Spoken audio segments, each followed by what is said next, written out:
Les má mnoho dôležitých a nenahraditeľných funkcií.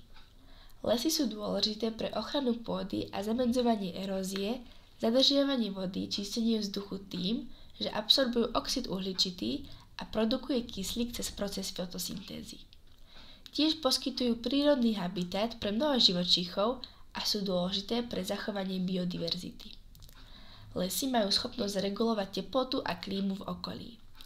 Stromy v lesnom ekosystéme odparovaním vody znižujú teplotu a môžu zabezpečiť lokálnu reguláciu klímy.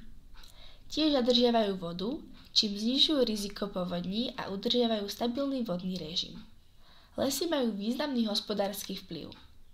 Poskytujú drevné zdroje pre stavebníctvo, nábytok, papierový priemysel a palivové drevo.